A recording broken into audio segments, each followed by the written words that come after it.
Hello everybody, so I figured I would show you everything that you need to know about a septic tank. Whether you were just curious as to how they work, which is pretty interesting, or if you wanted to build one yourself. Now, I do have to say that there is building code just about anywhere you go that you need to abide by. If you do not, there could be some serious repercussions.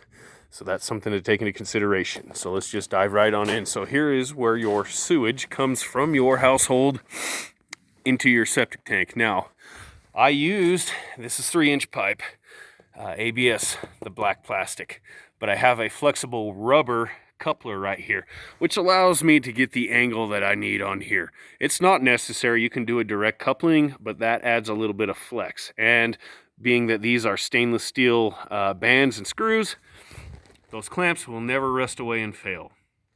And the rubber will not decompose because it will be underneath the surface of the earth.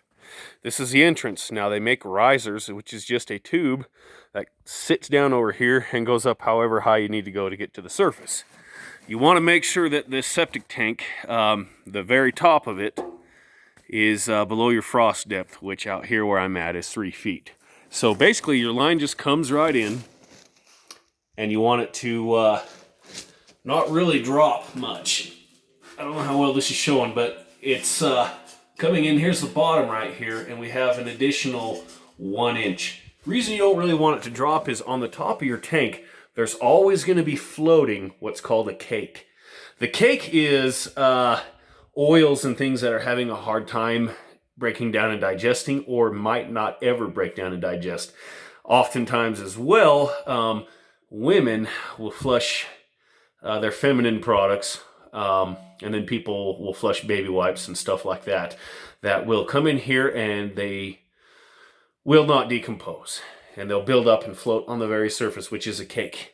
The reason why I have a small elbow but no hose or pipe coming out of the bottom of it is just to ensure that when that stuff from your household comes in, it can dump down below the cake, right?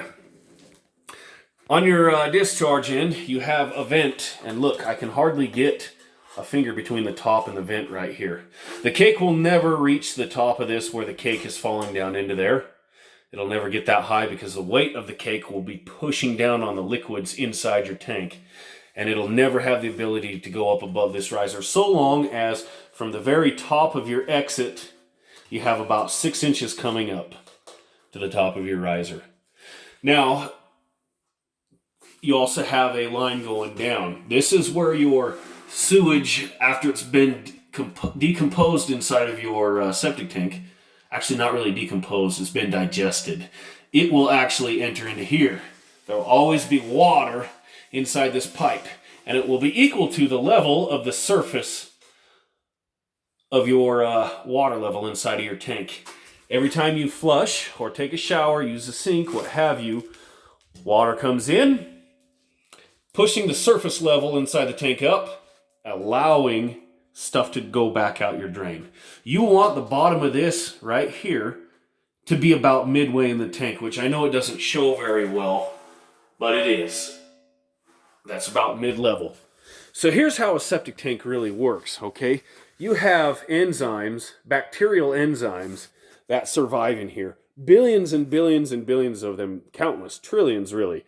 And what they do is all your solids that come in here, your poop, your toilet paper, the oils and greases off your body, leftover food that didn't fully digest, your urine, everything that you flush down here, even the soap that you wash your hands with, that you wash your body with, and that you wash your dishes and your clothing with, will come in here and get digested. So these enzymes are breaking the solids inside of the water coming in here down into gases and liquids. In essence, a perfectly healthy septic tank will never have anything left over on the bottom or on the top, the cake floating on the surface. When a septic tank does have to get serviced, there are things that you will eat that cannot be decomposed or broken down or consumed by these enzymes, and they will slowly build up on the bottom, and there will be things on the surface. There's nothing you can do about the cake on the top entirely. You can avoid it by not flushing down grease left over from when you cook, or not flushing down feminine products, or um, baby wipes, anything like that. But even just the grease, every time you wash your hands, there's oils and greases coming off of your body that come in here. Some of that breaks down to a small degree, but for the most part, it does not. Every time you bathe, large amounts of that are going down the sink or down the drain in your tub or your shower, and they're ending up down in here. You will have to service a septic tank, but there are septic tanks that can go 20 years or greater without ever getting serviced. This is just a 300-gallon tank here. So I would imagine a family of 4 would have to service this tank once every 5 years. So back to it real quick. Your water that's in the center has 0 solids in it, right? They're either going to be buoyant and float to the top, or they're going to be heavier than the water and not buoyant, and they'll sink down to the bottom. So you should have just pure water in the center. And that will make its way up the tube and on out your drain. Your drain will go this way. It's called the leach. All right, and it'll go straight on out. Just right where it comes out, you're going to want to have a gas vent. Because gases, like I said, is one of the byproducts of the enzymes in here. And gases have to go somewhere. They can't go up into your house because you have P-traps. However, if there is no vent, that gas will force its way past your P-traps and up into your house. And you will have a toxic, flammable, explosive, and very stinky gas going into your home. The vent in this septic tank, because once this lid is on here with its gasket, this is an airtight setup.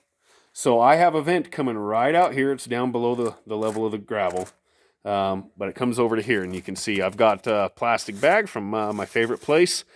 Over the top of it, I have yet to run it on up to the surface, but that's my vent. After your vent, you have your leach pipe. Now your leach pipe has to drop 1 inch every 10 feet. You want 50 to 60 feet. This is what leach pipe looks like when you buy it from the store. This is 3-inch, and it's got a series of holes drilled in it. You can also use PVC pipe if you want to do that and drill the holes in it, but this is actually cheaper than PVC, and it's already got the holes drilled in it. In the bottom of your trench, below this pipe, you're going to want 1 foot of gravel. The gravel is going to go all the way above it, 1 foot too. A total of 2 feet of gravel in there with this right dead center in the middle of it. That allows plenty of airspace and surface area for colonies of enzymes, bacterial enzymes, the same that live in your septic tank, to exist in here, in the gravel, further breaking down anything as the water drains down in there and then slowly back into the ground table, where it will be filtered and become safe enough to even drink one day.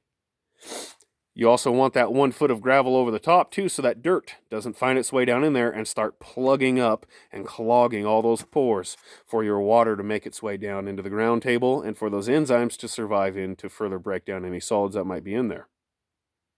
If you guys have any more questions about how a septic tank works or how to make one yourself, just let me know. Reach out to me. I am more than happy to talk to anybody at any time about any subject. I'm one of those guys that loves to talk, and I will let you know everything there is to know about a septic tank. All right, take care. Enjoy, everybody.